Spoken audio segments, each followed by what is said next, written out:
soo dhawaada mar kale haatan waxaan idin rabaa inaan halkan idinkugu soo gudbiyo sida aad ku deposit garaysan karto oo lacag ugu soo shuban karto Binance account-kaaga, sidoo kale saa u gadan karto trade, saa isaga gadi karto iyo saa withdrawal u samayn karto.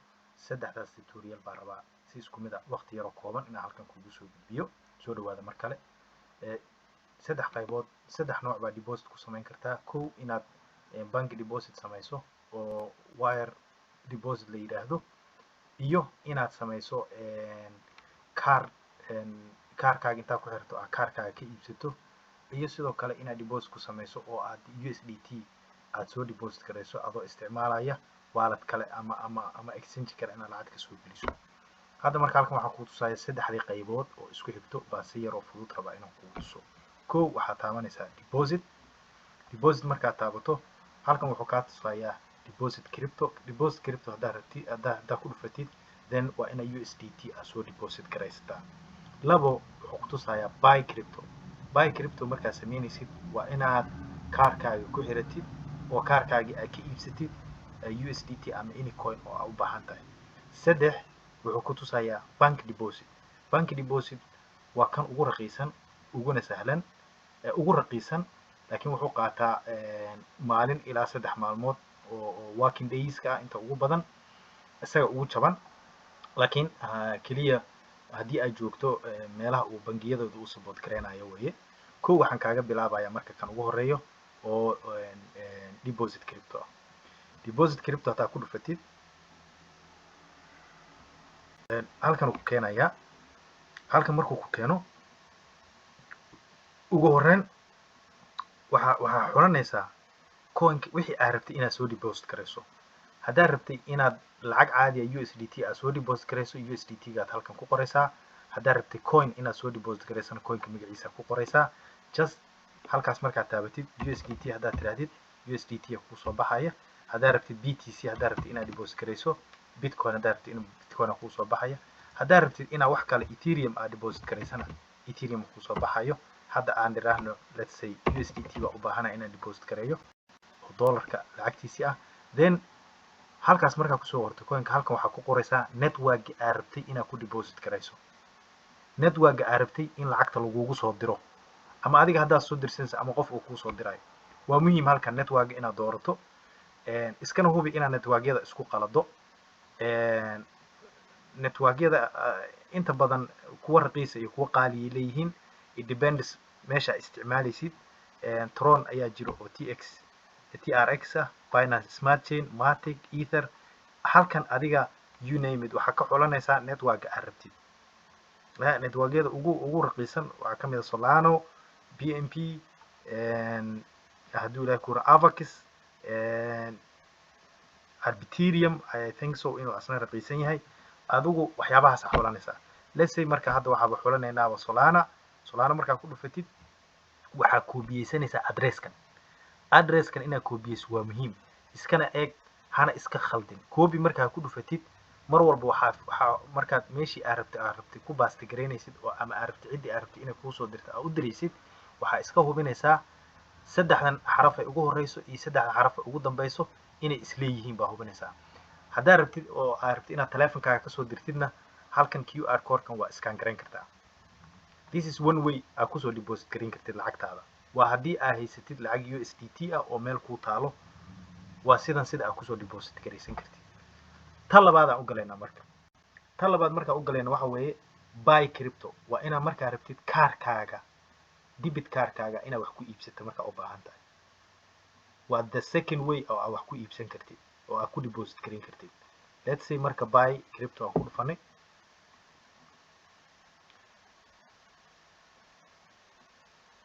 Buy crypto markaan ku dhufano halkan uu na keenayo. Okay, halkan aan imaanay. Waxaan ku dhufanaynaa horta marka koowaad ugu horeyn waxa aan rabno inaa lacagta aan haysano oo kaarkeena ku jirto baa halkan ka xulanaynaa hadday dollar tahay iyo hadday other currency ay tahay. Maadaama haddii halkan aad dollar ka xuratay adna euro ay kugu jirto xogaa conversion ah dhacaya, marka waxaa ku fiican lacagta kugu jirta kaarkaaga inaa halkan ka dooratid. Okay, euro leenahay marka euro isticmaalna. Let's say euro. Imse euro rabtaa marka inaad iibsato. waxa aad rabtid inaad iibsatidna maxay yihiin. Halkan waxa rabtid inaad iibsataa gelinaysaa. inta badan waxaa kuu fiican USDT-ga inaad iibsatid stable coin-ka si aad u ogaatid farqiga u dhexeeyo oo wax walba aad u qiyaastid. platformyada qaarkood waxaa laga yaabaa inaad halkan intaa 100 geliso halkan ay fee badan ama lacag badan ay kaa goostaan. si aad u ogaatid marka farqiga u dhexeeyo stable coin-ka aad ku ogaan kartaa. haddaa 100 euro inaad rabtid kaar ku iibsatid then halkaasaa 100 euro gelinaysaa, waxaa helaysaa halkan $104. okay, halkan marka qaybtan waa qaybta ugu fudud laakiin waa qaybta ugu qaalisan. kaarkaaga markaa rabtid inaad ku iibsatid minimum waxay kaa jaranayaan 3%. 3% ay kaa jaranayaan fiigooda, up to 3% ayay goostaan. good. halka markaa lacagta gelisid meeshanaa kuusoo haraysa. meeshan waa inaad gelisid kaarka isticmaalaysid. kaarka aad rabtid inaad isticmaashid waa inaad halkan gelisid. add new car aan leenahay marka maadaama ani kaarar hore igu jireen. halkan waxaa gelinaysaa magacaaga. halkaa kore waxaa gelinaysaa magacaaga. halkan waxaa gelinaysaa kaarka aad isticmaali rabtid, kaarka numberkiisa. halka waxaa gelinaysaa expiry date-ka. halka waxaa gelinaysaa security code-ka, CVV-ga code-ka gelinaysaa halkaas. then markaa intaas taabatid confirm maa leeda koonkaagu kaarkaaga halkaasuu ku save gareynaya. waa isla fahanay soo maa? good. kee gudub marka $100 markaa halka gelisid then buy aad tiraahdid $100kaagii dollar immediately waxay soo galaysaa walletkaagii. kaarkaaguna lacagta ka goosanaya. wadadaana waa wadada labaad oo aad ku iibsan kartid crypto. kaarkaaga kaga iibsan kartid oo aad kusoo deposit garaysan kartid lacag weyn. waxaa u tegaynaa marka wadada saddexaad.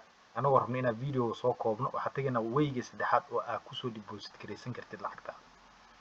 waxaad taabanaysaa marka deposit markaad tagtid waxaad tegaysaa bank deposit. bangigaaga haddaa rabtid inaad lacag kasoo gashatid waa aadan kaar haysanin aad joogtid laakiin meelaha bangiyadooda uu ogol yahay waa rabtid inaad bangi lacagta kasoo gelisid. fiiga wuu ka yaryahay, waa raqiis. lacagta aad rabtidna markaas waa soo deposit garaysan kartaa oo bangigaaga lacagta ku taala. this is the third way that you can deposit.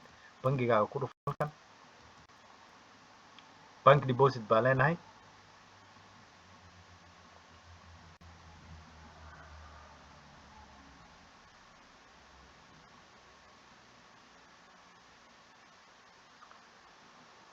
bank deposit markaad tiraahdid then wadada waygan waa wayga saddexaad oo kusoo deposit garaysan kartid. waxa uu isticmaalaysaa halkan lacagta aad rabtid marka koowaad inaad soo deposit garaysatid oo bangigaaga kuugu jirto oo bangigaaga uu support gareeyaa isticmaalaysaa. euro hadday tahay euro ku qoranaysaa. hadday lacagta dollar tahay USDT US dollar baa ku qoranaysaa. ma fahantay? ani maadaama meesha aan joogo aysan dollar ahayn bangigayga dollar uusan qaadanaynin iima soo saarayo marka dollar igama aqbalayo. marka adiga meesha aad joogtay ku xiran tahay. good. bangiga markaa in case haddii aad marka Europe meelo kamid aad joogto euro halkaa gelinaysaa. waxaad dooran kartaa marka sida ujeedid SEPA instant waa qayb kamid ah transactionka Europe lagu isticmaalo waaye. SEPA ayaa la yiraahdaa. SEPA instant wuxuu qaadanayaa 0 day up to 3 days. maalintaas gudaheeda ilaa 3 isho oo working days ay kugu qaadanaysaa in lagu soo deposit gareeyo. labo waxaa taaban kartaa haddaa rabtid SEPA instant. asagana waa qayb kale ka $1 ku charge gareynaa kan laakiin 0.3 waaye. maalmaha inta ay qaadanaysa maximum waa isku mid. kaarkaagana waa ku deposit gareyn kartaa. third party baa ku jira. ka third party ma laha. wax idin dhexeeya ma jirta adiga Binance iyo bangigaaga. kan laakiin third party baa idin dhexeeya. kanna sidoo kale. haddii aad u baahan tahay waxaas oo dhan intaa ka tagtidna kaarkaaga waa gashan kartaa. just your card 2% fee kaa qaadaya. halkaas waa isla garanaa u malaynaya. okay, let's go. marka waxaan tegaynaa how you can buy it ama trade saa u qaadan karto. halkaa trade haddaa rabtid qaybtii marka depositka waa kasoo gudubnay. saddexdaas wadaa kusoo deposit gareyn kartaa. waxaa u gudbaynaa saa wax ku iibsan kartid marka.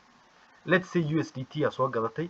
USDT baa kusoo shubatay. lacagtaadii way kugu jirtaa. waxaa rabtaa inaad wax iibsato.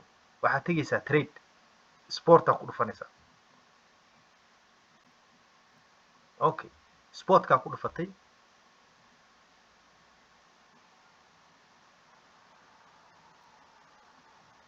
sportka markaa ku dhufatid website-kaanu ku keenaya, page-kaanu ku keenaya. page-ka markuu ku keeno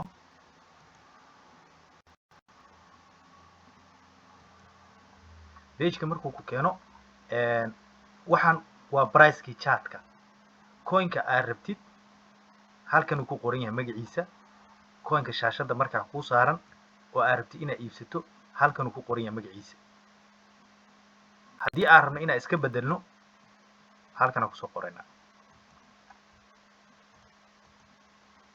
BTC aan rabnaa soo maha ka gudub BTC hadda inoo saaran tahay Ethereum baan rabnaa inaan iibsano Ethereum markaa halkaas ku qortid then Ethereum oo beerkee ah rabtaa inaad iibsato Ethereum iyo BTC miyaa rabtaa inaad isku iibsato Ethereum iyo USDT miyaa rabtaa inaad isku iibsato Ethereum iyo DAI miyaa rabtaa inaad isku iibsato Ethereum iyo Euro miyaa rabtaa inaad isku iibsato wixii aad rabtid inaad isku iibsatid baa isku taabanaysaa halkaa haddaa Ethereum kusoo qortay halkan waa inaad USDT taabatid okay let's say USDT baa soo deposit garaysatay akoonkaaga USDT baa ku jirta ETH baa rabtaa inay iibsatay Ethereum USDT aa ku dhufsatay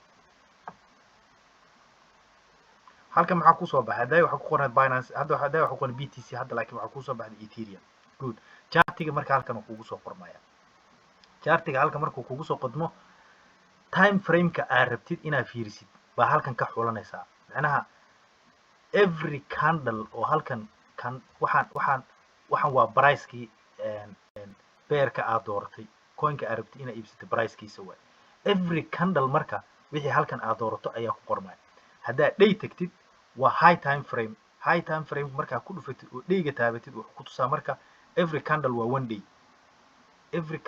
one day marka daily candles baa la yidhaahdaa dailyga markaad joogtid waxaa ogaanaysaa suuqan ma saruu joogaa ma meel hoosuu joogaa priceka halkanaa ka ogaanaysaa haddaa rabtid inaad rabtid wax kasii hooseeya inaad sii fiirisidna 4 hour kaa tegaysaa ama 1 hour kaa tegaysaa ama intaa inkasii badan haddaa rabtid intaa kusii dhufsanaysaa okay let's say 4 hour kaa rabnaa inaan fiirino suuqa wax ka dhacaya good 4 hour kana saanu ku leeyahay soo ma aragtid chartigaana iska fiirinaysaa in case if you know chartiga sida loo isticmaalo chartigan macno badan uu ku fadhiyaa waqtiga aad trade ka noqoto ayaa baran doontaa oo soo gelin doonaa iyadana fiidiyodeeda insha allahu tacaala for the coming days hadduu ilaahay idmo hadda marka saa u iibsan lahayd baa xooga saarayna chartiga halkanaa ka arkaysaa orderska yaalana halkanaa ka fiirinaysaa although inkastoo aysan waxaan soo important aysan ahayn haddana orderska yaalla suuqa halkanaa ka arkaysaa ka gudub marka beerkii baa soo gelisay halkan Ethereum baa tiri Ethereum USDT baa rabtaa inaad ku iibsatid USDT baa ku taalo halkana imaanaysaa marka hoosa usoo degaysaa halkana imaanaysaa halka ma timid intee USDT ah baa kuu taalo intee in la eg baa rabtaa inaad iibsato may fahantay halkan baa taabanaysaa intaa rabtid percentage ku qoranaysaa soo ma fahmin lacagta aad rabtid inaad qortid lacagta aad rabtid inaad wax ku iibsatid halkan aad ku qoraysaa haddaa rabtid $100 inaad ku iibsatid $100 aad qoranaysaa haddaa rabtid 1000 inaad ku iibsatid 1000 aad qoranaysaa then buy baa leedahay easily buy baa leedahay wixii aad iibsatay spotkay kuu galayaan marka orderkii hadduu kuu qaadmay halkan order history ku arkaysaa hadduusan weli kuu qaadminna open orderska halkan uu kuu soo saaraya sumaada fahmin hadduu kuu iibsamay halkaasaa ka arkaysaa haddii uusan weli kuu qaadinna halkanaa ka arkaysaa sumaada fahmin easily haddaa rabtid marka inaad iska iibisid oo aad rabtid inaad iska iibisidna sidaasi lamid ah halkanaa taabanaysaa wixii aad rabtid tiradii aad rabtid inaad iska iibiso oo Ethereum ama kugu jirta halkan ku qoraysaa amaba dollar ahaan wixii aad rabtaa halkan ku qoraysaa then sell aa leedahay easily warkaas sooma dhammaanin halkan waa buy halkan waa sell way isku dhammaatay soo maa okay haddaa rabtid marka withdrawal inaad samaysid baa u gudbanaa hadda halkan waa markaa rabtid inaad iibsatid iyo markaa rabtid inaad iska iibsid waa fahanay soo maa waxaa u gudbaynaa marka haddaa rabtid inaad withdrawal samayso in case you need inaad withdrawal samayso halka maxaa ku qoran dashboardkaa tegina marka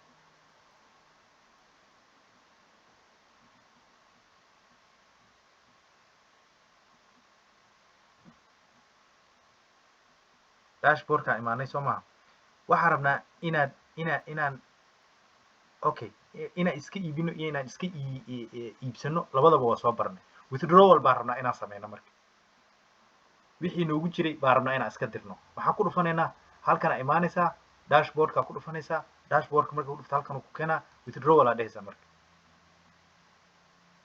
withdrawal ma ku dhufatay good hadday markii aan ku tusayay depositka intaa in la mid oo kale ahayd you have to know it si wax loo deposit karay sida la iskaga diro saa wax usoo dirsan karto saa wax iskaga dirsan halka marka waxa joognaa saa wax iskaga diri lahayd wixii aad rabtay inaad iska dirto meesha aad rabtay inaad u dirtid baan galaynaa saddex shay baa sidaas oo kale halkana aad withdrawal ku samayn kartaa shayga koobaad waa as a crypto ahaan inaad withdrawal u samaysid oo ama coin iska dirtid ama USDT stable coin aad iska dirtid amaba coin aad iska dirtid labadaas way oo kaliya way haddaad rabtid labadaasna waa isku wado un baa loo wada maraa labadoodaba halka marka waxaad taabanaysaa wixii aad rabtay inaad iska iibiso wixii aad rabtay inaad dirtaa taabanaysaa imagine halkan USDT baan taabanay maxaa ku xiga marka USDT markaan taabano halkan waa inaan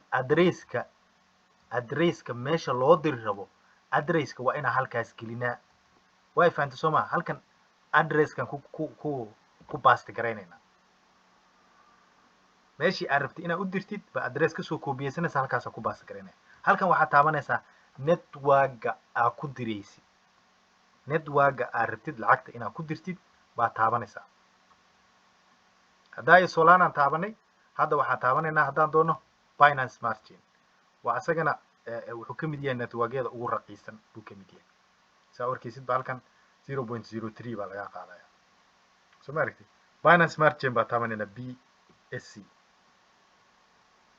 okay the network selected BSC please confirm that your withdrawal asset supports meesha aad u diraysid informationkan muhiim waa inaad akhrisid meesha lacagta u diraysid ama adresska aad soo koobiyeysatay network-ga aad ka soo koobiyeysay network la mid ah waa inuu noqdaa meeshan waxaa gelinaysid ha gelin ha khaldamin weligaa laba network oo aan islahayn ha isku khaldin mar walba network-ga lacagta ku diraysid iyo network-ga lacagta marka aad ka soo diraysid aad dooranaysid waa inay is yeeshaan informationkan uu kuu sheegaya waa halkaas yes I'm sure aad leedahay marka halkan maxaa soo dooratay Binance Smart Chain halkan waxaa gelinaysaa adresskii aad soo dooratay baa halkan gelinaysaa falilahi alxamdu lacagtaadina saasaa ku diraysaa easily intaa waa isla fahanay soo maaha way haddii aad rabtid marka inaad lacag aad withdrawal ku samaysid baan galaynaa marka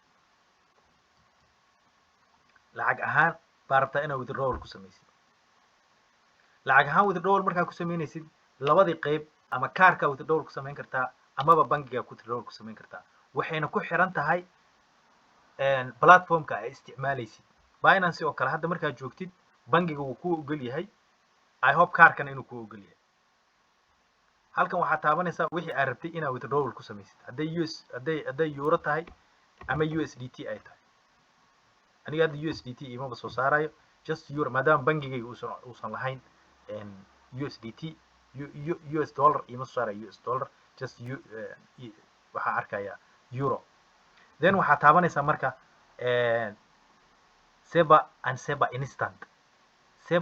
Instant waa kan ugu fiican waay adiga iyo Binance platformka isticmaalaysa cidna idinma dhexayso kana waa sidoo kale kuwan laakiin third party baa ku jiro wala saddexaad baa ku jirto oo intermediate ah marka labadan midkooda isticmaalaysaa just the same way Soomaali fahmin halkana ku sii dhufanaysaa saas uu halkaaga kugu geenaya oo lacagtaadii aad withdrawal ugu samaynaysaa Soomaali fahmin easily saddexdaas qaybood kaliya uga baahan tahay buy and sell withdrawal and deposit intaas ayay noogu eg tahay Binance insha Allah taala waxaan soo gelin doonaa waqtiyada soo socdana cashiro kale oo ayadana muhiim ah fadlan nagu xidhno haddaan nala joogtay la wadaag asxaabtaada share garee barnaamijka haddaad nagu cusub tahay subscribe da insha Allah taala waxaan soo gelin doonaa wax badan oo aad wax ka faa'iidi doonto hadduu Ilaahay maayo wassalaamu calaykum waraxmatullaahi wabarakaatuh